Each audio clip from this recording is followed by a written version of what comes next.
ലോറിയിൽ നിന്ന് മരം ഇറക്കുന്നതിനിടെ ദേഹത്ത് വീണ് ലോഡിംഗ് തൊഴിലാളി തൽക്ഷണം മരിച്ചു. കാളിക്കാവ് ഐലാശ്ശേരിയിലാണ് സംഭവം. ഐലാശ്ശേരി വല്ലാഞ്ചിറ ഷംസുവാണ് മരിച്ചത്. കർണാടകത്തിൽ നിന്നും മരവുമായി ഐലാശ്ശേരി മരമില്ലിലെത്തിയ ലോറിയിൽ നിന്നും മരം ഇറക്കുന്നതിനിടെ രാവിലെയാണ് അപകടം നടന്നത്.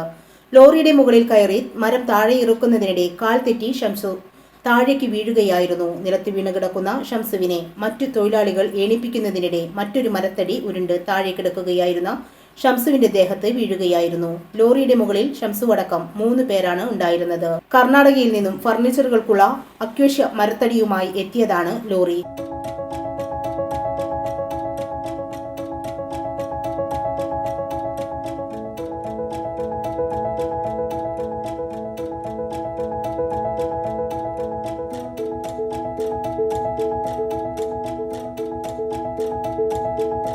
ഇനി വേണ്ടതെല്ലാം വേണ്ടുവോളം വിലക്കുറവിൽ നിങ്ങൾക്കായി മലപ്പുറത്ത് സമ hyper market, Tirur road, Mylapuram, Malappuram.